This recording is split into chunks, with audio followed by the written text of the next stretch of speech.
아니고 하나님께서 축복을 주시는 좋은 통로이고 기회라고 저는 생각을 합니다. 그리고 이런 것들을 저희 교회에서 더 자주 하고 또 함으로써 역량이 키워지고 하나님의 은혜와 축복을 받을 수 있는 교회로 성장할 수 있는 좋은 기회로 생각하지, 저희들이 결코 이것을 부담이거나 수고하거나 이런 생각은 안 하는 걸로 알고 있습니다. 우리 성도들도 같이 기쁜 마음으로 잘 섬기고, 오히려 여러분들의 모습을 보면서 그 뭐라 그럴까, 위로와 도전이 되는 것이 더 솔직한 마음입니다. 부모님이 헌신 목회 칼럼에도 제가 그렇게 썼습니다. 부모님의 그 헌신 따라서 자기 어쩌면 의지와도 의지라는 게 없을 나이에, 어린 나이에 갔을 수도 있는데 선택의 여지가 없이 그렇게 낯선 환경에서 주어졌는데도 그 문화에 동화되고 또 세상 문화에 나가거나 또 이것도 저것도 아닌 정체성을 상실해서 그렇게 살아갈 가능성도 얼마든지 있었음에도 불구하고 여러분들이 올곧게 잘 커서 오늘 하는 거 보니까 꼭 아울리치 본 것처럼 그렇게 아주 체질화되어 있는, 보고 배운 게 그거니까 보고 배운 게 그거니까 그래서 아주 너무 자연스럽게 하는 거 보고 하나님 참 감사하다. 그리고 여러분들의 부모님이 하셨던 모든 일들이 결코 헛되지 않는구나, 그런 생각을 제가 솔직히 했어요. 그래서 이분들이 그렇게 타지에 나가서 본인들은 아무 소득도 없는 것처럼 보이고 너무 외롭고 힘들고 그렇게 했지만 하나님께서는 다양하게 위로를 주시는데 특히 자녀를 통해서 위로를 주시는 것 같아요. 자녀가 건강이 잃거나 또는 사회적으로 이탈하거나 세상에 빠지거나 또 공부를 워낙 못해 자기 꿈을 못 펼치거나 이러지 아니하고 자기 나기름대로 자기의 삶을 잘 펼쳐가면서 이렇게 반듯하게 커가고 또 조국에서 이런 일이 있을 때 기꺼이 참여할 수 있는 그런 마음이 열려 있고, 한국인이라는 것, 선교사 자녀라는 MK라는 것을 부끄러워하지 않냐고 그렇게 당당하게 살아가는 그 자녀의 모습을 보면서 여러분의 부모님들은 본인들이 한 헌신과, 이것은 천국에서 하나님께서 보상해 주실 것이지만 이미 여러분들을 통해서 충분히 다 기쁨과 보상을 받아 누린다는 생각을 하게 되었습니다. 그렇게 생각이 드는 것은 저희 자녀도 그러게 되기를 소망하는 것이죠. 하나님께서 책임져 주시고 하나님께서 갚아 주시기를 원하는 것입니다. 또 여러분들 하는 거 보니까 또 이 안에서 커플도 생기고 그런 조짐도 보이고 아니 작년에 만나서 올해 결혼하면은 뭐 그런 거 아니겠어요? 그럼 올해 만나서 내년에 또 안 되는 법이 어디 있겠어요? 여러분들 마피아 게임도 하고 너무 잘하던데. 서로가 서로를 잘 문화를 바탕을 이해하고 공감대가 형성되어 있으니까 얼마든지 그것이 그렇게 자연스럽고 또 저는 그것이 바람직하다고 생각을 합니다. 또 개중에는 신학을 해서 또 선교사의 꿈을 갖고 있고, 꼭 목회자 선교사가 아니더라도 어쨌든 그 해외에 관련된, 예를 들면 아까 제3세계 어린이들을 대상으로 사역하겠다 그렇게 꿈을 갖고 얘기하는 분도 있던데, 이미 인터내셔널 스쿨이나 이런 데서 우리나라라는 그런 좁은 것이 아니라 전 세계 열방을 품고서 세계 곳곳에서 나름대로 자기 역할을 하는 여러분들의 모습을 보니까 이미 부모님의 대를 이어서 선교사의 삶을 살고 있구나. 뭐 표면적으로는 그것이 뭐 신학을 가든 안 가든 그런 의미가 없는 것 같아요. 그래서 그런 거 보고 여러분의 부모님들이 여러분을 잘 키웠구나. 또 동시에 하나님께서 여러분들을 그렇게 위로하시고 반듯한 길로 인도해 가시는구나. 그거 보면서 제 마음이 참 흐뭇하고 좋았습니다. 또 여러분들 이렇게 함께 다니면서 정말로 이렇게 구김살이 없다 그럴까요? 물론 속에는 이런저런 아픔과 속상함과 이런 것들이 남아 있겠지만 적어도 정말 그 모든 상황을 긍정적으로 받아들이고, 또 하나 부러웠던 것은 정말로 그 언어가 다 이렇게 자기네 나라 이중 언어를 할 수 있다는 게 정말 저로서는 너무 부럽고 꿈이죠. 그냥 영어로 해도 하나 의사소통이 지장 없는 거 보고 야, 참 부럽다. 이런 생각을 좀 했어요. 솔직히 하면 3박 4일 짧지만 이틀 정도 이제 내일이면 가게 되는데, 여러분들 가서도 제가 첫날 말씀드렸던 여기도 선교지예요. 그래서 잊지 마시고 또 우리나라 막내 이 제주도에도 복음이 필요하다는 사실을 기억하시고 또 기회가 된다면 여러분도 이 땅과 뭔가 접목이 되어서 그러니까 연결이 되어서 커넥션이 돼서 이렇게 사역을 할 수 있는 기회가 열렸으면 좋겠다. 이런 생각을 하고 또 늘 가서 기도해 주시기를 간절히 바랍니다. 예. 오늘 말씀 해야 되겠죠? 이건 말씀이 아니죠. 오늘 여러분이 함께 읽은 말씀을 요약하면 이런 얘기입니다. 예수님께서 그 하나님 나라를 오늘은 어떤 것을 주제를 끌고 나가면서 말씀을 할 거냐면 하나님 나라 또는 천국, 이것이 죽어서 가는 나라라는 개념이 아니라 이 땅에서부터 이미 시작된 나라. 우리는 천국 그러면 우리나라 정서에 보면은 죽어서 가는 나라 이렇게 생각을 해요. 그게 아니고 그것을부터 깨야 되는데 오늘 그 얘기를 할 건데요. 하나님 나라에 대해서 쭉 어떻게 이야기를 하시는지 오늘 예수님 말씀을 통해서 배우려고 합니다. 겨자씨 하나의 비유를 해요. 아주 작지만 나중에 커진다는 것을 이 은유로 설명하는 것이고요. 또 누룩이라는 메타포 은유를 씁니다. 그래서 이 누룩이 속에 들어가면 안 보이지만 이 발효를 시켜서 반죽을 시켜가지고 그것을 변화시키는 것이기 때문에 이 두 가지 은유로 천국이 어떻다는 것을 설명하고 있고요. 또 어떤 사람이 천국에 대해서 예수님이 계속 얘기하니까 구원받을 자가 적습니까? 카운트, 그러니까 몇 명입니까? 숫자에 관심을 갖고 얘기를 하는 거죠. 그래서 엔트리를 거기 안에 조건만 부합하면 난 들어가면 안심하려고. 근데 예수님께서 동문서답 같은 걸 얘기하세요. 숫자를 물어봤는데 예수님은 좁은 문으로 들어가는다라고 얘기를 하세요. 그러니까 그 질문에 정확한 대답이 아니죠. 근데 예수님 항상 어떨 때 그렇게 말씀하실 때가 있어요. 태도에 대해서 말씀하시는 거죠. 어떤 삶의 자세로 천국에 들어가기 위해서 어떤 준비를 해야 되는지. 그러면서 구원의 문이 닫힌 후에는 그때는 이미 소용없다. 그러니 지금 그렇게 해야 된다라는 얘기를 하고요. 또 어떤 그 바리새인이 이런 얘기를 합니다. 뭐냐면은 그 예수님의 그 말문을 막아버리고 위축시키기 위해서 사역을 위축시키기 위해서 사신인지 아닌지는 모르지만 헤롯 왕을 끌어들여요. 헤롯이 당신을 죽이려고 합니다. 여기를 빨리 도망가십시오 라고 말하는 것이죠. 그래서 도망자가 되고 하면은 그 말을 더 이상 못하고 사역이 위축되도록 하려는 것인데 예수님이 뭐라고 얘기합니까? 내가 안 가는 게 아니다. 난 지금 당당하게 내 발로 예루살렘을 죽으러 갈 것이다. 죽기를 피하고 도망다니지 않겠다는 것이죠. 그렇지만 내가 오늘 그리고 내일 할 일이 있다는 것이죠. 병을 고치고 귀신을 쫓아내고 하나님 나라를 위해서 지금 계속해서 그 얘기를 하는 겁니다. 하나님 나라랑 전부 다 연관되어 있어요. 하나님 나라 확장을 위해서 기꺼이 여기에 헌신하며 살기로 결단한다. 그러니 내 갈 길을 가겠다. 그리고 모레는 영광스럽게 되리라. 이렇게 하나님 예수님께서 말씀하시는 내용이 오늘 스토리가 되겠습니다. 이 얘기는 한 번쯤은 다 들어보셨죠? 예. 근데 이런 얘기를 옛날 얘기 듣듯이 들으면 안 되고요. 이것을 오늘 우리에게 하시는 레마의 말씀으로 잘 들으셔야 됩니다. 오늘도 우리에게 이 시대에 살아가는 우리들에게 하나님께서는 어떻게 얘기하시는지를 잘 들을 때 이 말씀이 우리에게 의미 있게 다가올 줄로 믿습니다. 첫 번째는 뭐냐면 하나님 나라는 시작은 이미 됐고요. 시작은 미약하지만 나중에는 강력한 나라가 된다는 것이에요. 이 소망을 갖고 이 비전을 갖고 여기에 대해서 같이 꿈을 꾸자는 얘기죠. 예수님은 하나님 나라를 두 가지 사물을 통해서 비유하는데 하나는 겨자씨 또 하나는 누룩입니다.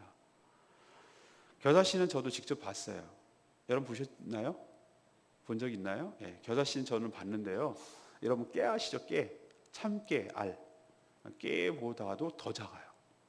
깨 3분의 1보다도 작은 것 같아요. 정말로 작아요. 그 작은 씨지만 이것이 심어지고 자라가 돼서 풀이지만 1년생살이 풀이지만 엄청나게 나무라고 여기 표현하고 있어요. 나무만큼 크게 자란다는 거예요. 1.5m 이렇게. 그래서 새가 깃들일 정도로 그만큼 튼튼하고 우거진다는 뜻이잖아요. 그만큼 이렇게 큰 나무로 성장한다는 것입니다. 그럼 겨자씨가 상징하는 것은 무엇을 예수님이 의도하려는 것이냐면은 하나님의 나라도 처음에는 겨자씨만큼 너무너무 미약하고 작다는 것이 미미하고 보잘것없고 이게 뭐가 되겠나. 이게 어떻게 커지겠나 이렇게 이 씨만 보고 놓고 보면은 그런 느낌을 갖지만 나중에는 엄청나게 그 크기가 외형적으로 엄청나게 성장한다라는 것을 이 겨자씨를 통해서 얘기를 하고 있습니다. 그러면은 겨자씨는 이 외적인 변화라고 한다면 상대적으로 이 누룩은 뭐냐 하면은 내적인 변화를 의미해요. 그러니까 속으로 보이지 않지만 강력한 영향력을 행사한다는 의미로 이 누룩이라는 메타포를 사용한 것입니다. 누룩은 오늘 예수님 말 그대로 인용한다면 가루 서말. 여러분 서말이 굉장히 많습니다. 한 마리면 굉장히 커요. 밀가루가. 예. 그거를 서말이라고 그랬으니까 이것은 큰 잔치나 할법 떡방간 정도가 해야 뭐 이 정도 밀가루를 쓰지 이런 밀가루 용도는 집에서 거의 쓰는 일이 없죠. 근데 옛날에는 어떻게 했습니까? 빵을 만들어 먹을 때 전부 다 이 누룩을 부풀게 하기 위해서 그걸 썼단 말이에요. 요즘은 그렇게 안 쓰고 여러분이 빵이 그냥 먹기 때문에 이게 어떤 과정을 거쳐서 하는지 모르지만 누룩을 안 쓰고 뭐 이스트든지 뭘 다른 걸 써서라도 부풀게 해야 빵 맛이 나는 것이죠. 자, 그 공정을 한번 생각해 봅시다. 서말이 있어요. 근데 그대로 놔둔다고 발효가 되는 건 아닙니다. 썩을 뿐이에요. 그러면 밀가루에서 빵이 되려면 누룩이 들어가야 되거든요. 근데 누룩을 그 반죽에 넣고 같이 주물럭주물럭 해서 반죽을 합니다. 그리고 놔둡니다. 외형적으로 보면 그 형태가 그대로입니다. 그러나 시간이 지남에 따라 그 밀가루 안에 있는 반죽은 놀라운 변화가 일어나는 것이 무엇이 되는 것이죠? 부풀어 올라서 빵이 될 준비를 하고 있는 것이죠. 이것처럼 겨자씨는 외형적으로 엄청나게 성장한다는 외적 변화를 의미한다면 누룩은 바로 보이지 않지만 그 안으로 들어가서 하나님 나라가 그 사람들의 그 사이에서 영향력을 행사해서 질적으로 다른 사람으로 바꾸어 놓는, 겉은 여전히 세상의 통치자들이 통치하는 것처럼 보이고 그렇게 보이지만 하나님 나라가 시작돼서 복음이 전파되고 성령께서 역사하실 때 한 사람 한 사람 바꾸어 놔서 새로운 나라를 건설한다는 것을 이 누룩을 통해서 이야기하고 있습니다. 예수님이 말할 때는 이해가 됩니다.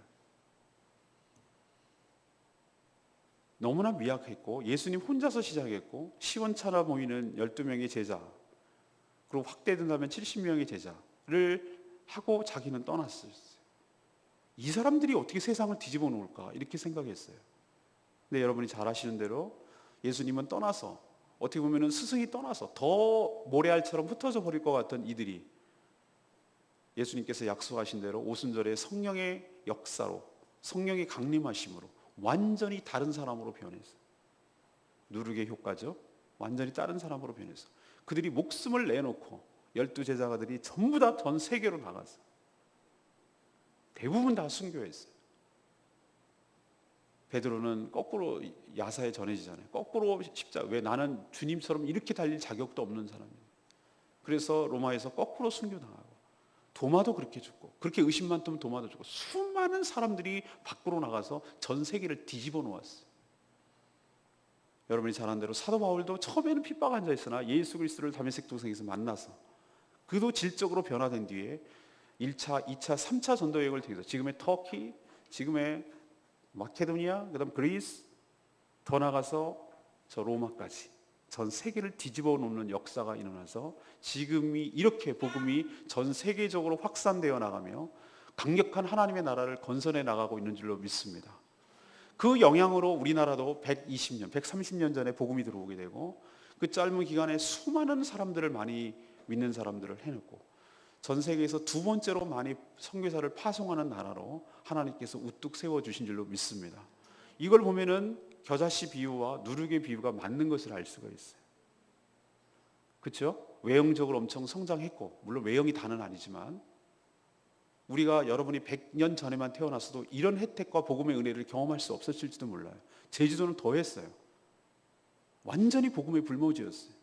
그런데 여러분들이 그 뒤에 복음을 받아들일 수 있는 것, 그리고 또 그의 영향력으로 우리 삶이 변화해서 여러분의 부모님 따라서 전 세계에 나가서 복음을 전할 수 있는 놀라운 질적 외적인 변화가 일어나는 것, 예수님의 예언이 맞아 떨어진 줄로 믿습니다.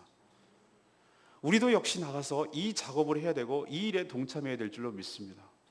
제가 어젠가 그저께인가 말씀을 드렸어요. 저는 80년도에 대학교를 다녔어요. 그때 전두환 대통령이 통치를 하던 시대예요. 그래서 우리는 땡전 뉴스라고 불렀어요. 왜 그러냐면 9시 땡 하면 버리는, 그러면서 이제 전두환 대통령 뉴스가 나오기, 항상 매스컴에서 그렇게 했어요. 군부 독재 시절이었으니까. 그때는 학생 운동권 아니고 이런 개념이 없었어요. 대학생들만이 그 당시에는 민주화를 할 수 있는 유일한 세력이었어요. 이 땅에 군부 독재가 사라지고 그렇게 되기를 간절히 소망했어요. 민주화가 오기를 바랬어요. 그 중에는 노선 따라 이렇게 달랐어요. PD 계열이라고 하는 사람들, 민주 세력들은 뭐라고 그랬냐면은 우리나라가 이렇게 된 이유는 계급의 문제가 있다고 생각을 했어요. 계급이 평등한 사회가 되면은 이 사회가 달라질 거라고 얘기했어요. NL 계열이 있어요. 그 사람들은 외세가 배격돼야 된다고 생각했어요. 미군이 철수하고 미군이 식민지처럼 우리나라를 지배한다. 그것을 배격하면 이게 이제 학생 운동 노선의 두 양대 노선이에요. 지금도 민주노동당, 민주정의당 이렇게 갈라져 있어요. 야권에서도. 제가 뭐 이런 얘기를 자세하게 하려는 것이 아니라 저도 거기에 대해서 굉장히 관심이 많았어요. 사회가 너무 불평등하고 부조리하고 뭔가 공의가 상실된 시대에 살아가고 있다는 것에 있어서 정말 울분이 나는 거예요. 그런데 말이죠. 제가 거기에 관심을 갖고 이 일을 해서 세상을 뒤집어 놔야 된다고 생각을 했는데 어느 순간에 제가 깨달은 바가 있어요. 우리 부모님도 아버님도 목회를 하셨기 때문에, 지금까지 평생을 하셨기 때문에. 근데 제가 하나님의 은혜라고 그건 생각해요. 제가 그쪽에 완전히 올인하지 않고 제가 딱 돌아섰던 이유는 복음 때문이었어요. 자, 이렇게 생각했어요. 자, 너네들 뜻대로 다 그것이 된다면 정말 이 나라가 공의와 평화와 사랑이 넘치는 나라가 될까? 그렇게 생각해보니까 아니라는 거예요. 우리의 모든 문제는 그런 구조적인 문제, 정치적인 문제, 어떤 이념적인 문제가 아니라 우리의 죄 때문이라는 걸 깨달았어요. 있는 사람이나 없는 사람이나, 권력이 있는 사람이나 권력이 없는 사람, 돈이 있는 사람이나 없는 사람이나 다 똑같이 뭐 때문에 다 부패했느냐 하면은 없다고 부패한 것이 아니더라 이 말이에요. 권력이 없다고 돈이 없다고 부패한 것이 오히려 자기 나름대로 더 죄를 짓고 그렇게 살아가는 모습을 보고 그 방법은 아니라고 생각했어요. 그럼 뭐가 대안인가? 저는 복음이 대안이라고 확신했어요. 복음을 받아들이고 성경을 통하여서 그 사람이 바뀌면, 그 사람이 진정으로 예수 그리스도를 믿게 되면 그 사람이 질적으로 바뀌어 나가게 될 줄로 믿습니다.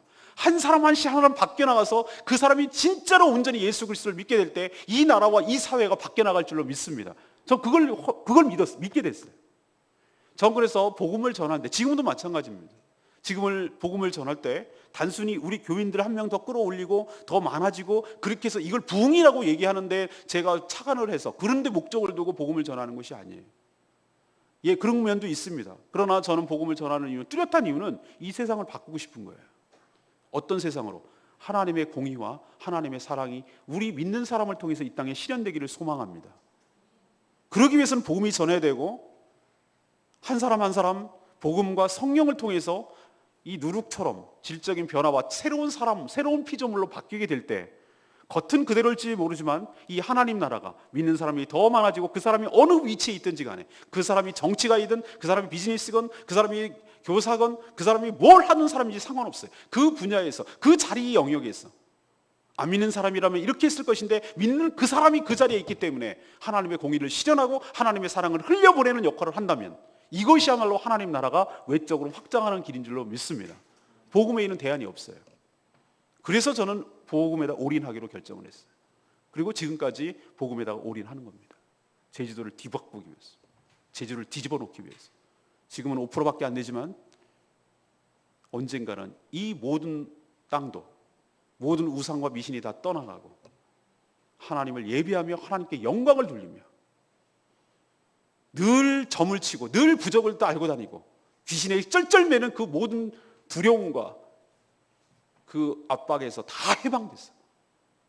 자유롭게 하나님의 뜻에 따라 자유롭게 해방되어서 자기 일들을 기쁜 마음으로 행할 수 있는 그런 땅, 그런 사람들로 되기를 간절히 소망합니다. 점점 확장되어 나갈 것이고, 여러분도 세계 곳곳에서 이 예수님의 명령 따라서 복음의 이런 놀라운 역사가 있는 줄로 알고 겨자씨만큼 확장시키는데, 누룩을 던져서 변화시키는데 여러분들 힘쓰는 영광스러운 나라를 꿈꾸고 그 나라를 확장을 위해서 꿈꾸는 여러분 되시기를 간절히 바랍니다. 우리는 비전을 가져야 됩니다. 우리나라가 처음에 시작했을 때 그 척박한 땅에서 이 사람들이 예수 믿을 거라고 생각했습니까? 아펜젤라 언더우드 기도문 여러분 기억나십니까? 이 무지한 사람들, 인습과 관습에 매여 있고 우상 숭배에 매여 있는 이 사람들, 앞이 캄캄해서 보이질 않습니다. 이렇게 첫 번째 기도한 거 여러분 기도문이 남아 있어요. 여러분의 부모님들이 나가서 선교한 곳이 여러분이 그렇게 좋은 환경이고 복음에 대해서 우호적입니까? 그렇지 않습니다. 얼마나 반대가 심하고 얼마나 안티 세력들이 강한지 몰라요. 그리고 포기했습니까? 거기서? 아니요. 우리도 하나님께서 포기하지 않았고 끈덕지게 복음을 전했기 때문에 우리도 이렇게 선교사를 파송하고 나라가 된 것처럼 그 나라도 하나님께서 하나님이 포기하셨는데 왜 우리가 포기하냔 말이에요. 그래서 하나님께서 포기하지 않고 우리가 끈덕지게 거기 안에 눌러서 그 나라를 버티고 있으면 그 나라도 언젠가 바뀌게 될 줄로 믿습니다. 이건 우리의 믿음이 아니라 하나님의 말씀이, 예수님께서 뭐라고 얘기했냐면 이것은 미래의 청사진을 보여주는 것이, 지금은 겨자씨만한 것으로 보인다 이 말이에요. 씨의 존재로 존재하지만 언젠가는 이 겨자씨가 나무처럼 존재해서 여러 사람들에게, 새라는 것은 여러 사람들에게 혜택을 주는 것이, 그늘을 만들어주고 거기 안에 앉을 수 있고 거기서 집을 제공하고 거기서 먹이를 먹을 수 있고 그런 여러 가지 환경, 인프라를 제공한다는 의미로 여기서의 그 겨자씨 나무 비를 하는 것이, 누룩은 작지만 속에서 변하지만 겉으로는 보이지 않지만 완전히 다른 존재로 변화시키는 수 있는 능력을 갖고 있는 것이 누룩의 힘이라는 것을 보여주기 위해서. 이것은 뭐냐면은 미래의 청사진이 미리 보여주는 것이, 건물을 다 지을 때 우리는 건물을 다 지을 것처럼 생각하고 건축 옆에다가 청사진이라는 것을 놓고 시작을 합니다. 이게 비전이에요. 이게 우리들이 가져야 될 비전인 줄로 믿습니다. 뚜렷한 상이에요. 제주도가 지금 너무나 미약하지만 언젠가는 하나님께서 이 땅을 완전히 변화시키고 하나님 나라로 바꾸어 줄 줄로 믿습니다. 그것은 우리들의 그냥 막연한 희망이고 꿈이 아니라 하나님께서 주시는 비전인 줄로 믿습니다. 여러분도 마찬가지예요. 이것은 내 바람이고 내 소망이고 내 야망이고 이게 아니에요. 하나님께서 여러분들을 통해서 그렇게 하실 줄로 믿습니다. 그러니까 하나님이 주신 비전이란 말이에요. 여러분의 자리에서 지금 캄캄하고 아무것도 안 보이더라도 이 비전을 가지고 언젠가는 나를 통해서, 나를 중심으로 하나님의 영향력이 점점 흘려 보내져서 외형적으로 내적으로 성장하게 될 줄로 믿는다. 이 믿음을 가지고 계속 전진하시기를 바랍니다. 두 번째 얘기는 좁은 문 얘기를 합니다. 좁은 문으로 들어가기를 힘써야 천국 잔치에 참여할 수 있다는 것이죠. 어떤 사람이 예수님께 이게 구원받는 지가 얼마인지 적은지 이렇게 물었어요. 엔트리가 얼마나 되느냐는 것이죠. 근데 항상 사람들은 이 구원받는 자의 숫자에 굉장히 관심을 많이 갖습니다. 특히 이단들이 그래요. 그래서 계시록의 상징인 14만 4천 명이 있어요. 14만 4천 명에 착안을 해서 특히 신천지는 뭐라고 얘기했냐면은 이것을 문자 그대로 받아들여요. 그래서 14만 4천 명만 구원의 엔트리라고 생각해요. 예수님 당시에 지금 질문했던 건 똑같아요. 얼마 적은 숫자가 되겠습니까? 거기에 대한 해답을 계시록에서 끌어당겨 놓고 이것을 문자적으로 해석합니다. 계시록이 말하는 그것은 아니에요. 12지파 12장로예요. 그것이 크로스 곱하기라는 것이죠. 그래서 이것이 나온 곱하기 한 숫자가 14만 4천, 이건 상징이에요. 그러니까 12장로, 그것은 신구약의 모든 성도들이 함께 구원에 참여할 것을 상징적으로 표현한 것이 이 숫자지, 엔트리 이 숫자가, 요게 제한된 숫자가 요것이 아니라는 것인데 이단들은 이렇게 관심이 많아요. 근데 예수님은 약간 동문서답 같은 대답을 하십니다. 숫자가 아니라, 숫자에 대한 대답을 물어봤으니까 숫자에 대해서 얘기를 해줘야 되는데 적다 많다 아니다 몇 명이다 이렇게 얘기해야 되는데 그 얘기를 하지 않고 천국에 들어가는 자의 태도와 자세에 대해서 말씀하십니다. 한마디로 좁은 문으로 들어가라고 촉구하고 있어요. 주 앞에서 먹고 마시고 공개적으로 주님을 가르쳤다고 할지라도, 주님이 가르쳤다고 할지라도, 주의 이름으로 이 모든 것들을 행한다고 할지라도 마지막 때에 됐는데 쇼킹한 얘기를 들을 거라는 거예요. 주님이 뭐라고 해야 되냐면, 주님이 들어가게 하는데 마지막에 최종 심사를 하는데 그 사람을 모른다는 거예요. 이 기가 막힌 일이 벌어진다는 겁니다. 예수님이 알아, 야 너 들어와, 너 들어와, 이렇게 생명책에 기록됐을 때 이게 들어가는 건데 예수님이 딱 마지막 때 이르는, 너 누구지? 난 너 모르겠다, 가라, 이렇게 얘기해버리면 그 사람 뭐가 되냐는 거예요. 지옥에 간다는 의미예요 이게. 근데 이 사람들이 뭐라고 얘기하냐면 이렇게 얘기합니다. 주님 무슨 소리 하시는 거예요? 제가 주님과 함께 주 앞에서 먹고 마시지 않았습니까? 아니 주님이 공개적으로 가르치실 때 내가 그 얘기 들었습니다. 아니 주의 이름으로 이 일들을 했습니다. 제 이름으로 한 것 아닙니다. 이렇게 했는데도 이러시면 안 되죠. 이렇게 얘기하는데 단호하게 심지어 뭐라고 얘기하냐면 행악하는 자들아 나를 떠나가라 이렇게 말씀하신다는 거예요. 이 이야기를 들어야 될 예수님의 당시의 사람들은 굉장히 쇼킹한 얘기, 충격적인 얘기입니다. 이건. 근데 여기서 예수님이 왜 충격적인 얘기를 하실까? 왜 좁은 문이라고 얘기하실까? 좁은 문이란 남들이 잘 가지 않는 문을 말합니다. 쉽지 않은 문이기도 하지만 이 문맥상 앞뒤에 있는 문맥으로 연결해서 말하면은 이것은 회개에 합당한 열매를 맺고 사는 삶을 말하는 것이죠. 여러분 보십시오. 우리도 이런 경우가 있어요. 이건 주일날 제가 다시 한번 설교를 하려고 하는 중요한 부분인데 우리도 슬쩍 아는데 굉장히 다 아는 것처럼 얘기할 때 여러분 어때요? 기분 나쁘죠? 저는 그런 경우가 되게 기분이 나빠요. 저에 대해서 다 몰라요. 그냥 한번 인사했을 뿐이에요. 그냥 안녕하세요. 그래 누구십니까? 저는 제주 연동 소보기를 다니면 이상수.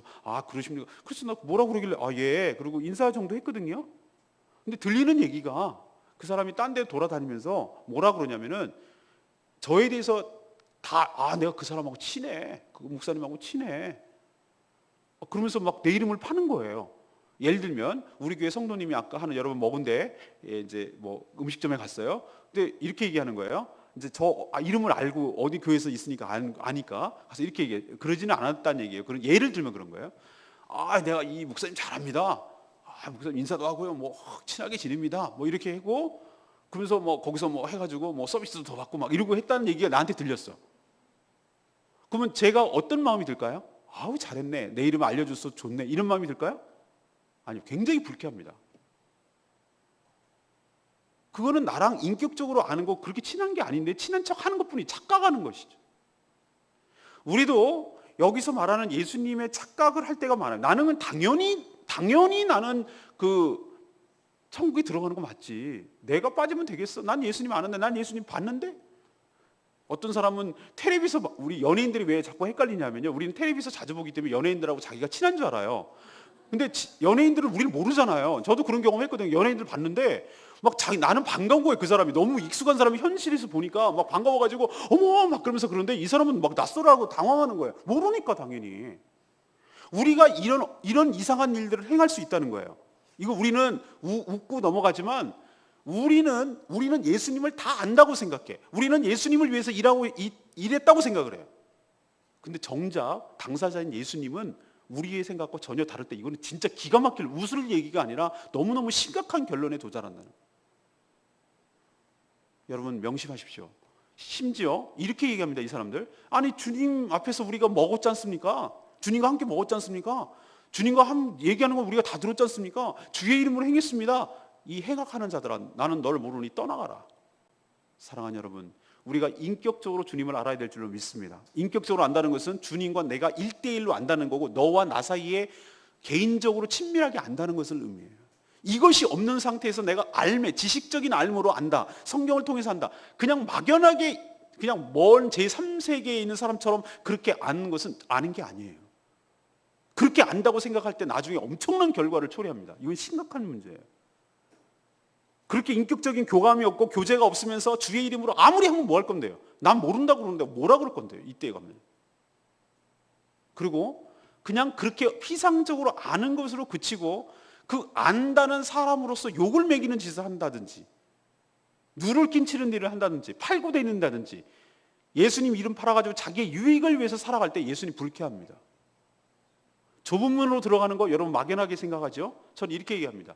예수님 팔지 말고 예수님을 팔고 자기의 유익을 생각하는 것은 좁은 문의 반대 개념인 넓은 문입니다. 왜? 예수님처럼 좀 더 넓은 길로 살고 싶은 거예요. 박쥐처럼 살고 싶은 거예요. 박쥐 알죠? 나는 새예요. 새가 불리하네. 나는 쥐예요. 믿는 게 유리해. 그럼 막 신실한 크리스찬인 저희 아버님이 몇 년 동안 선교를 하시고요. 제가 어디서 하고요. 이게 유리해. 그게 유리하다면 더 부각시켜서 얘기해. 근데 이게 딱 분리해지는 순간 가면 싹 있다도. 이게 바로 넓은 문으로 가는 길입니다. 왜? 예수님을 팔아서 자기에게 유익을 하다면 자기에게 얼마든지 이용해 먹으려고 하고 예수님 팔려고 하고 무엇까지 천국까지 보장받으려고 하는 게 좁은 문이에요. 그러면 아니 넓은 문이에요. 그러면 상대적 개념으로 좁은 문이란 무엇인가? 반대예요. 예수님 때문에 내가 희생하는 거고, 예수님 때문에 손해 보는 거고, 예수님 때문에 욕 먹는 것이고, 예수님 때문에 내가 어떤 어려움을 당하는 것이, 이게 좁은 문으로 들어가는 것이. 이렇게 할 때 예수님이 여러분의 진가를 알아보고 여러분이 마지막 때에 내가 너를 안다라고 하나님께서, 예수님께서 시인하고 인정하고 천국으로 들어보낼 줄로 믿습니다. 그것 없이 자기 혼자 착각해서 이럴 것이다 라고 생각을 하고 적절하게 이 신앙과 교회와 자기 인맥과 모든 사람들을 이용해서 자기 편의를 보고 자기 유익을 위하고 그렇게 살아갔을 때 그 끝은 난 도대체 널 모르겠다는 거예요. 사랑하는 여러분, 두 가지 오늘 얘기했습니다. 인격적으로 여러분 주님을 만나시고, 인격적으로 교제하시고, 인격적으로 주님과 교감을 일으키기를 간절히 바랍니다. 이게 없는 것은 신앙이 이미 죽은 것이고 잠자는 신앙이에요. 심각하게 지금 문제가 되는 것이, 하나님과 나와 뭔가 개인적인 뭔가가 없다, 동시에 아름다운 숨겨질 비밀이 없다, 둘만의 아름다운 추억이 없다, 둘만이 알고 있는 뭔가가 없다. 이건 심각한 것이에요. 남들도 알고 있고 다 알고 있는 거, 나도 알고 있는 거, 그건 아는 거 아니에요. 부부간이 아는 게 진짜 아는 거예요. 이건 둘만이 아는 비밀이에요. 정말 친한 친구는 둘만이 아는 비밀이 있어요. 제3자가 공유하지 않아요. 예수님과 나와니 똑같이 공유하고 있는 이것이 있을 때 친밀한 것이, 이게 인격적인 교감이에요. 그런 상태가 없으면 심각한 겁니다. 두 번째, 뭐라고 그랬어요? 예수님 때문에 손해보고, 예수님 때문에 희생하고, 예수님 때문에 내가 잃어버리는 거, 내가 죽어가는 일을 하고 있을 때 이게 좁은 문으로 들어가는 거예요. 이걸 들어가기를 힘쓰라고 얘기했어요, 예수님께서. 그럴 때 천국 잔치에 참여하게 된다고 말합니다. 예수 팔지 마시고, 예수 이용하지 마시고, 오히려 우리가 예수님 때문에 희생하고 십자가 지고 가는 그런 복된 인생으로 살아가기를 간절히 축원합니다. 세 번째, 마지막으로 하겠습니다. 주님이 주신 사명 따라 자신에게 주어진 길을 묵묵히 가야만 합니다. 어떤 바리새인이 와서 이렇게 얘기합니다. 헤롯이 예수님을 죽이려 합니다라고 빨리 피하십시오, 이렇게 얘기하는 것이죠. 충고하는 척하면서 예수님의 사역을 위축시키려는 겁니다. 자꾸 바른 소리하고 바리새인들에 대해서 뭐라고 하니까 말을 못하게 하려는 거예요. 죽음에 대한 위협과 두려움을 줘가지고 위축시키게 하려는 것이 바로 그 목적이에요. 근데 예수님의 태도는 굉장히 단호합니다. 자신의 죽음을 의도적으로 피할 생각이 전혀 없으세요. 여러분은 지금 여기 있어서 잘 모르지만 우리나라에 지금 쇼킹한 뉴스가 핫 뉴스, 그렇게 찾아다니던 유병원 씨가 어이없이 죽었어요. 매실밭에서. 그래서 지금 국가소에서 지금 완전 완전 멘붕이에요. 멘붕. 뒤집어졌어요 지금. 이게 진짜냐 아니냐 음모론 막 나오고 지금 난리가 났어요. 그렇게 시체가 빨리 썩냐 뭐 지금 막 또 난리가 났어요. 이 사람이 왜 도망다녔을까? 어쨌든 왜 도망다녔을까요? 잡히는 게 싫으니까. 지금 너무 위중한 상황이 완전히 전 국민의 지금 완전히 역적이 된 게 생겼으니까 피하고 다녔죠. 근데 끝은 이렇게 됐어요. 하나님께서 결국은 이렇게 하시는 것 같아요. 마지막에 어쨌든 간에 비참하게 만로를 한 것 같아요. 그 사람이 아닐 수도 있지만 어쨌든 지금까지는. 그런데 예수님도 그렇게 해서 도망다니게 하려는 것이 이 바리새인들의 목적이었어요. 근데 예수님은 피하지 않는다고 그랬어요. 그리고 오늘 22절에 보니까 자기는 지금 예루살렘을 향해서 가고 있어요. 가는다는 것이 공간 이동이 아니라 십자가 구속 사역을 위해서 지금 죽으러 간다는 의미예요. 이미 단호하게 자기 마음속에 결심이 쓰신 거예요. 하지만 지금 현재는 그런 죽음의 위협에 굴복을 해서 복음을 전하는 일을 중단할 때가 아니라고 예수님이 말씀하십니다. 자신에게 주어진 사명을 위해서 자신의 페이스대로 자신의 길을 갈 것이라고 오늘 단호하게 말하고 있는 것을 볼 수가 있어요. 오늘 내일 내 할 일을 해야 하리니 병을 고치고 귀신을 쫓아내고 하나님 나라를 전파해야 하리라. 그러나 제3일에는 완전하여 지리라. 하나님의 계획을 다 알고 있어요. 그 길을 향해서, 그 사명을 향해서 당당하게 그 길을 걸어가고 있는 모습을 볼 수가 있어요. 그리고 예루살렘을 지칭하는 이스라엘 사람들을 향해서 말합니다. 예루살렘아 예루살렘아 내가 얼마나 품으려고 애썼는데 너희들이 결국 네 스스로가 원하지 않았다. 그래서 황폐한 바 되고 버린 바 되을 것이다 라고 그 안타까움을 묘사합니다. 오늘 이 얘기를 할 때 우리에게 도전하는 말씀이 있습니다. 우리 역시 사단이 가만두지 않습니다. 주의 일을 하고 하나님 나라 확장시키려고 할 때 우리를 위협하고 우리를 중단시키려고 별의별 쓸 수 있는 카드는 다 쓸 것입니다. 저도 여기서 복음을 전할 때 여러 가지 카드를 많이 쓰는 것을 제가 경험을 했어요. 제가 첫날 말씀을 드렸지만 아이들 떡볶이 전도를 할 때 뭐라고 합니까? 막 와서 막 욕을 해가면서 방해를 합니다. 못하도록 합니다. 경찰에 유괴했다고 아이들을 신고를 합니다. 그 위협을 합니다. 가합니다. 전도지를 어디 우리 성도님이 우체통에 꽂은 모양이에요. 근데 왜 여기다 꽂냐는 거예요. 그러면은 어디인지 알면 제가 안 꽂을게요. 주소를 알려주세요. 그러니까 그 주소 알 필요 없대. 그냥 무조건 이 동네에다 하지 말래. 저는 예를 들면 논리적으로 타당하고, 우리 집은 주소가 이렇게 되니까 여기다 꽂지 마. 알았지? 이렇게 말하면은 난 그게 싫다라는 걸 보이잖아요. 근데 그렇게 얘기 안 해요. 자기는 숨고 이 얘기를 하지 말라고 그래요. 그리고 유괴범으로 신고하고 막 뭐라고 그랬다는 사람들 얘기 보면 저한테 전화가 와가지고 뭐라고 그러냐면은 뭐라고 항의를 하냐면은 왜 이런 짓을 하냐. 무슨 짓이요? 그랬더니 왜 이런 애들 먹어주고 왜 전도지를 주냐. 전도지가 아니고 그 사람 전단지를 왜 주냐. 왜 그 선전 문구를 주냐 이거예요. 이거 불법 아니에요? 이렇게 하는 거? 이렇게 얘기해요. 그래서 제가 확실하게 깨달았어요. 이거는 사람의 소리가 아니라 악한 영의 소리인 줄로 압니다. 악한 영이 대적을 하는 거예요. 왜? 뭐 하기 위해서? 오늘 말씀. 예수님의 사역을 위축시키고 예수님께서 뭘 하지 못하도록 하는 것이에요. 영적인 전쟁이 우리 가운데 있는 줄 압니다, 여러분. 너무 안일하게 나이박이 생각해가지고 그런 게 어디 있어? 귀신이 어디 있어? 아니요. 선교 현장은 더해요. 아주 그게 분명하게 드러나는 것이 선교 현장이에요. 그렇기 때문에 우리는 어떻게 해야 되냐면 이런 일이 있을 수 있다는 것을 먼저 전제하고, 또 하나 이런 일을 닥쳤을 때 예수님 같은 당당함과 예수님 같은 사명감으로 충만해야 될 줄로 믿습니다. 우리가 그것을 피하겠다는 것 아니에요. 우리가 그것을 도망가겠다는 거 아니에요. 복음 때문에 당하는 고통, 고난 기꺼이 감수할 때 하나님께서 멸류관으로 갚아주시고 상급으로 갚아주실 줄로 믿습니다. 최고의 영광이에요. 그것은 당당하게 했던 수많은 순교자들, 우리 첫날 갔던 이도종 목사님 같은 목사인 것을 당당하게 밝히고 그렇게 생매장 당하는 순간까지도 복음을 전했던 그런 분들이 있기 때문에 복음의 진가가 드러나는 것이고, 목회자가 이렇게 당당하게 살아갈 수 있는 그분이 만들어줬어요. 여러분도 예수님처럼 이렇게 당당하게 사셔야 됩니다. 내가 너네들 그 말에 내가 위축당해서 아이고 알았어 미안해 고마워 그럼 빨리 가자야 이렇게 할 줄 알았느냐? 내가 지금 죽으러 예루살렘을 간다 이거. 내가 죽음을 그걸 회피하지 않겠다. 그러나 제3일에는 그렇게 될 것이고 영광스럽게 될 것인데, 오늘 내가 해야 될 일이 있단 말이죠. 오늘 내가 뭘 하는 거죠? 복음을 전해야 되는 것이죠. 오늘 내가 하나님께서 주신 사명을 감당해야 되는 것을 믿습니다. 여러분, 이것을 우리에게 바꿔서 생각합시다. 우리는 말이죠, 어떤 분들이 있어요. 죽기 무서워가지고, 죽는 게 무서워서 우리는 어차피 한 번은 죽고 죽은 다음에 하나님께 영광스럽게 갈 것인데, 죽음 자체를 두려워해가지고 죽지 않으려고 5만 가지 약은 다 먹고 병원을 맨날 쇼핑하듯이 다니고 그래도 죽더라고. 이병철 아들 보세요. 이건희 회장도 결국 이거 해가지고 지금 누워 계시잖아.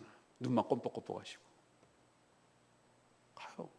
그런 것처럼 그런 것을 두려워해가지고 내가 지금 마땅히 해야 될 것들을 위축한다면은 이것은 사단의 논리에 지는 것입니다. 우리가 예수님 하나님께서 그것들을 굴복하지 않고 그것을 당당하게 살 수 있도록 인간의 가장 큰 문제인 죽음의 문제를 해결하여 주신 줄 믿습니다. 그리고 사단의 권세로부터 우리를 해방하여 주신 줄로 믿습니다. 그리고 우리의 삶에 그의 나라와 그의 의를 구할 때 우리의 삶의 모든 문제를 책임하여 주시고 모든 것을 보장하여 주시는 줄로 믿습니다. 그렇다면 우리가 뭐가 무서워서 당당하지 못하냔 말이에요. 하나님께서 나의 모든 것들을 다 보장하고 계신데, 우리가 주의 일을 위해서 헌신할 때 지금까지 제 경험으로는 단 한 번도 부족함이 없었어요. 우리가 못해서 안 할 뿐이지.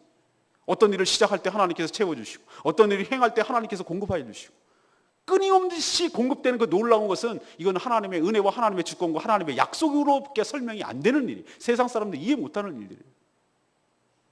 그렇게 위축당하지 않고 오히려 당당하게 나서고, 무슨 소리 하십니까? 이게 무슨 불법입니까? 우리나라는 종교의 자유가 있습니다. 받으시기 싫으시면 버리시면 됩니다. 그러나 이것 못하게 하는 것을 막지 마십시오. 우리는 마땅히 이 일을 해야 됩니다 라고 당당하십시오. 욕하면 욕 받으십시오. 그러나 똑같이 욕으로 대항하지 마시고 기꺼이 감사하십시오. 그러나 당당함을 잃지 마십시오. 우리가 우리의 유익을 위해서 살아가는 자들이 아니라 하나님 나라를 위해서 살아가고 하나님 복음을 위해서 살아가는 일들이기 때문에 예수님처럼 제3일에는 그렇게 갈 것이다. 안 하겠다는 얘기나 고난을 기꺼이 감수하겠다. 그러나 내가 오늘 해야 될 일, 내일 해야 될 일은 내가 마땅히 내 길을 가겠다. 이것이 바로 복음을 받아들이고 복음을 전하고 복음대로 살아가는 사람들이 취해야 될 태도일 줄로 믿습니다. 여러분, 그렇게 목회자가, 선교사들이 세상적으로 보면 별 볼 일 없는 사람처럼 가장 나약해 보이고, 어떻게 보면 세상 물정도 모르는 사람이고, 대책도 저런 대책도 안 먹고 무대책이고, 이런 세상에 사람들이 없어서 막 손가락 저렇게 인생 살면 안 된다고 친척들이 그럴 수 있어요. 모르는 사람들이 그렇게 말할 수 있어요. 그러나 여러분들의 부모님과 복음을 전하면서 살아가는 사람들은 그런 존재가 아닙니다. 세상에 있는 모든 것들을 다 포기한 사람들이고, 하늘의 영광을 위해서, 주의 나라를 위해서, 주의 복음을 위해서 기꺼이 거기다 모든 것을 던지고, 그렇지만 비굴하게 살아가는 사람들이 아니라 오히려 세상에서 그 누구보다도 내가 누구에게 신세를 지고 그런 적이 없기 때문에, 하나님의 은혜로만 살았기 때문에 하나님께만 내가 비굴해지지 다른 사람들에게 비굴하게 살 이유가 없는 것이죠. 그렇기 때문에 당당하게 살아가는 이유가 거기에 있는 것이, 여러분도 마찬가지로 그렇게 주님 때문에 살아가는 존재인 줄 믿고 예수님을 믿기 때문에 예수님처럼 똑같이 그런 자세와 태도로 여러분 세상을 살아가며 승리하가며 쟁취하며 이겨나가시길 간절히 축원합니다.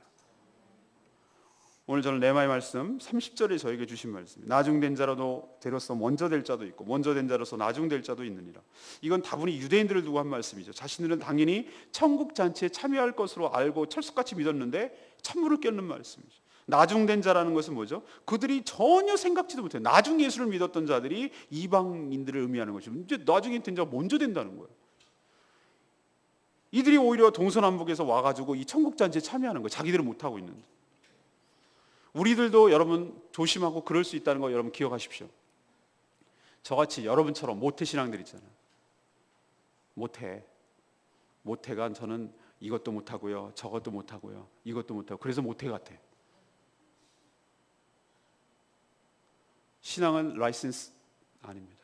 부모님의 내가 4대째 예수 그리스도를 믿는다고 해서 내가 자연스럽게 천국 가는 거 아닙니다.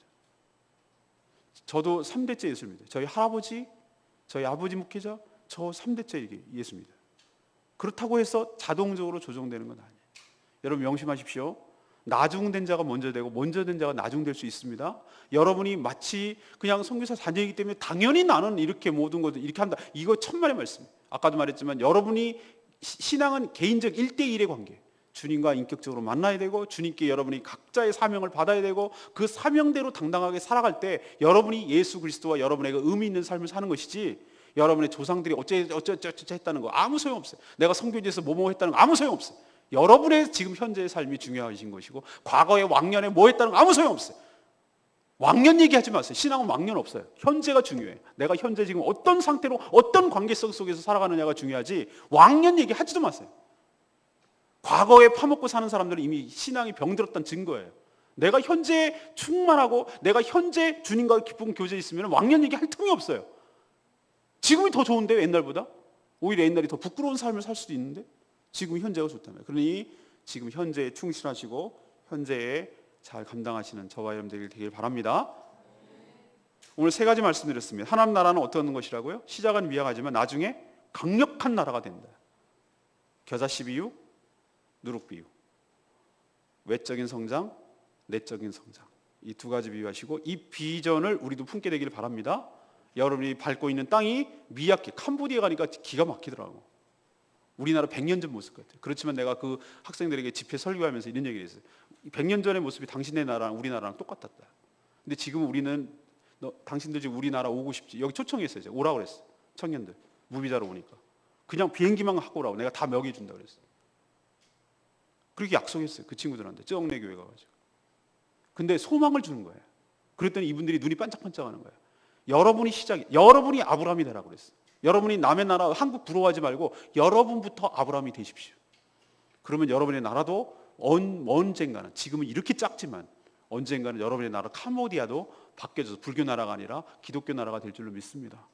그렇게 내가 소망을 줬어요. 여러분도 똑같아요. 2번째 얘기는 뭐죠? 좁은 문으로 어떻게 하라고요? 들어가기를 힘써라. 자기 희생, 자기 부인 이용해 먹지 말고 예수님 편히 볼 생각하지 말고 그런 태도로 자기 희생, 자기 부인 그 삶을 살기를 바라고요. 3번째는 무엇입니까? 주님처럼 당당한 자세로 살라는 거예요. 주님 주신 사명 가지고 자신에게 주어진 길을 묵묵하게, 위협과 협박과 위축되지 마시고 그 길을 당당하게 걸어가는 저와 여러분 되기를 간절히 소망합니다. 오늘 이 말씀을 들고 기도하기를 원합니다. 기도하기 때 우리 139장 아까 불렀던 찬양집입니다. 부르고 같이 기도하겠습니다.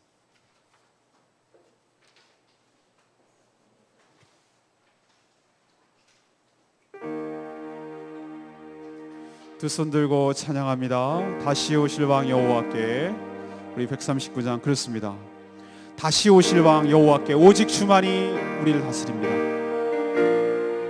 이제는 모든 것 다 헛된 거 버리고 주님만을 섬기며 내 생명을 주님께 드리며 살기를 원합니다. 하나님 은혜를 베풀어 주시고 오늘 말씀 가지고 그대로 살아가는 저와 여러분 되기를 소원합니다. 두 손 들고 찬양합니다. 다시 오실 왕 여호와께 오직 주만이 나를 다스리네.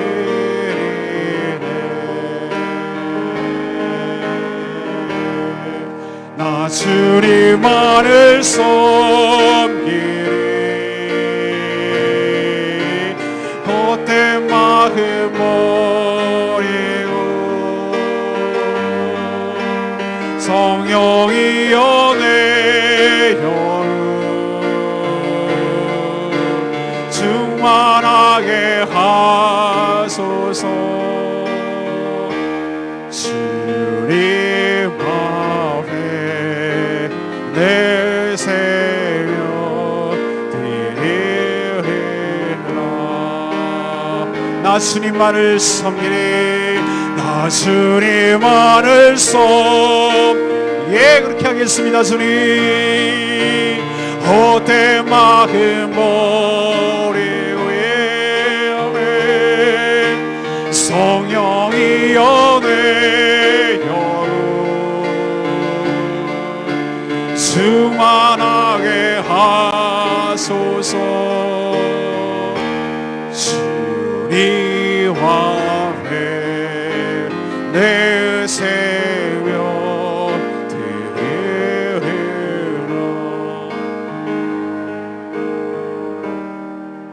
일생을 한 번밖에 살지 않는다 그래서 일생이라고 부릅니다. 우린 두 번 반복하지 않습니다. 어떻게 사느냐는 내 선택의 몫이고 내 신앙의 문제이고 내 삶의 태도의 문제에 있습니다. 그러나 기억하셔야 됩니다. 우리가 어떻게 사든지 상관없이 주님의 나라는 완성될 것이고 우리의 인생은 주님 앞에서 평가받을 날이 오게 될 줄로 압니다. 이 사실을 깨달을 때 우리가 어떻게 살아야 될지 현명하고 지혜롭게 되기를 바랍니다. 하나님 나라는 반드시 우리가 하든 안 하든 상관없이 강력한 나라로 완성되게 될 줄로 믿습니다. 이것이 하나님의 비전이기 때문입니다. 주님을 이용할 것인가? 그래서 큰 문으로 들어갈 것인가? 주님을 위해서 내가 헌신하며 좁은 문으로 들어갈 것인가? 이것은 내 선택의 문제인데 그 결과는 엄청나게 차이가 납니다. 주님처럼 주신의 사명 가지고 자신에게 주어진 길을 묵묵하게 걸어가며 당당하게 살아가는 저와 여러분 되기를 간절히 기도하며 소망하기를 원합니다. 주여 외치며 하나님 오늘 말씀대로 살기를 원합니다. 주여 우리에게 은혜를 베풀어 주시옵시고 우리에게 그 말씀대로 살아가는 은혜를 부어 주시옵소서. 우리가 통성으로 다같이 말씀 붙들고 나가며 기도하는 시간 갖겠습니다. 다같이 기도합니다. 주의 아버지 하나님 그렇습니다. 하나님 나라는 시작은 미약하지만 나중에는 강력한 나라가 될 줄로 믿습니다. 하나님 겨자씨만큼 작게 시작하지만 그 나라는 엄청난 큰 나무로 성장하게 될 줄로 믿습니다. 하나님 누룩처럼 변화가 없어 보이지만 그 통째로 그것을 바꿔놓을 만한 강력한 역사가 복음 안에 있는 줄로 믿습니다. 하나님 이 비전에 따라서 하나님 우리도 이 복음의 놀라운 역사를 따라서 하나님 우리도 행할 수 있도록 도와주시옵시고 이를 위해서 하나님 나라를 위해서 헌신하는 저희들 될 수 있도록 아버지 은혜를 베풀어 주시옵소서.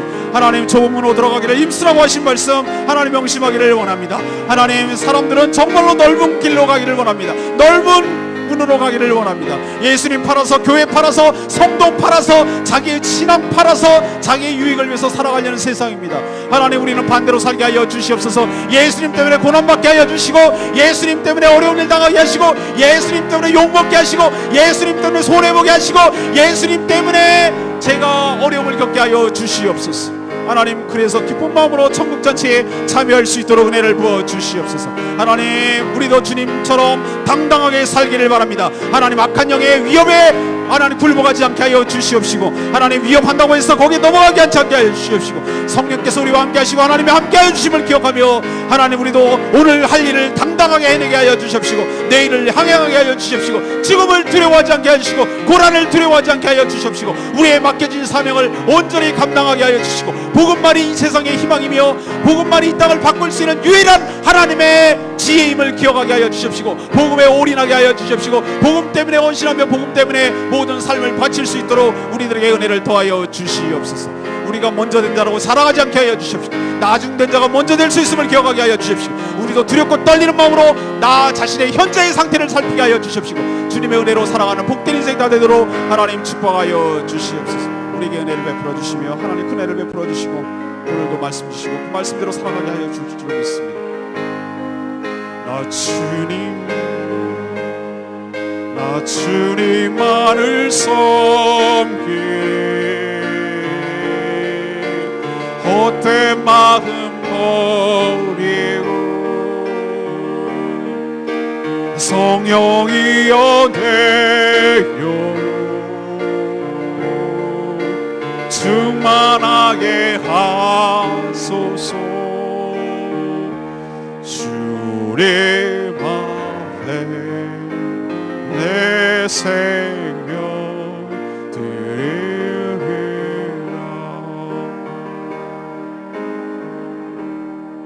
하나님, 저희는 하나님 나라가 뚜렷하게 들어오지 않을 때도 있습니다. 우리 눈에는 세상이 훨씬 더 강하고 가시적으로 보입니다. 그러나 겨자씨처럼 작은 것이 나중에는 반드시 크게 성장하여 하나님 나라가 왕성하게 일어나게 될 줄로 믿습니다. 누룩처럼 전체를 다 질적으로 바뀌게 될 줄로 믿습니다. 사람을 거듭나게 하며 이 땅을 진정으로 변화시킬 것이 유일하게 복음밖에 없음을 저희들은 믿습니다. 우리가 그 영광을 바라보게 하시고, 그렇기 때문에 그 비전을 향해서 우리도 헌신하게 하여 주시옵소서. 주의 이름으로 행할 것이 아니라 바로 좁은 문으로 들어가게 힘쓰게 하여 주시옵소서. 회개에 합당한 열매를 맺고 살게 하여 주시옵소서. 저희도 주님 가신 그 십자가의 길 뒤따라가게 하여 주시옵시고, 주님 주신 사명을 완성하기 위해서 저희들에게 주어진 길을 오늘도 당당하게 걷게 하여 주시옵소서. 사단 원수 마귀는 우리를 위축시키려고 우리를 위협하며 우리를 유혹하며 다양한 방법으로 우리에게 카드를 쓰며 우리를 못하게 할 것이지만, 여기에 우리가 넘어가지 않기를 원합니다. 여기에 위축되지 않기를 원합니다. 그들이 두려워하는 징조인 줄로 믿고 오히려 더 강하게 나가기를 원합니다. 오늘 내가 해야 될 일을 할 것이다. 내일 해야 될 걸 할 것이다. 그리고 그 십자가를 짓겠다. 하나님, 예수님처럼 우리도 살게 하여 주시옵시고, 그래서 주의 영광을 위해서 한 번밖에 없는 일생을 헌신함으로 잘하였도다 착하고 충성된 종아, 네가 작은 일에 충성하였으니 내가 큰 일을 맡기니 주인의 기쁨의 잔치에 참여할지어다. 이 축복을 저희도 받게 하여 주시옵소서. 이 축복이 저희 것이 되게 하여 주시옵소서. 이를 위해서 헌신하게 하여 주시옵소서. 이를 위해서 하나님 앞에 온전히 굴복하게 하여 주시옵소서. 하나님, 우리 MK 학생들 하나님 3박 4일 동안 은혜 가운데 비전 트립을 하게 하시니 감사합니다. 서로를 알게 할 수 있는 좋은 기회가 되고, 또 제주도를 이해할 수 있는 좋은 기회가 가졌고, 하나님 이 땅에 하나님이 창조하신 이 아름다운 땅을 보면서 하나님 감탄하고 위로와 힐링이 되게 하신 거 감사합니다. 동시에 이 땅이 정말로 복음이 필요한 것임을 깨닫고, 이 아름다운 땅에 아이러니하게도 정말로 복음이 들어가지 않는 것에 안타까운 마음을 갖게 된 것 감사드립니다. 제주를 잊지 않고 기도하게 하여 주시옵시고, 또 전 세계에 나가서 하나님 나라를 위해서 애쓰고 힘쓰고 부모님 따라 부모님을 대를 이어서 충성할 때 하나님 부모님과 함께 하셨던 그 하나님께서 함께 하여 주시옵소서. 곳곳에서 어떤 분야에서 주님을 위해서 일하든지 그 우리 학생들을 통해서, 우리 형제자매를 통해서 하나님의 나라가 확장되게 하여 주시옵시고, 하나님의 사랑이, 하나님의 공의가 흘러가게 하셔서 바로 그 자리가 하나님의 나라가 되게 하여 주시옵소서. 당당하게 살게 하시고 하나님 영광을 위해서 사는 복된 인생 다 되도록 축복하여 주시옵소서. 이들도 축복을 받은 것처럼 이들의 후손 때까지도 그 신앙이 이어진 바 되어서 하나님 놀라운 축복이 대를 이어가면서 받게 하여 주시고, 주님을 위해서 헌신하는 모든 자손들이 많아지게 축복하여 주시옵소서. 귀한 만남, 귀한 은혜 주신 하나님께 감사와 영광을 돌렸고 예수 그리스도의 이름으로 축복하며 기도합니다. 아멘.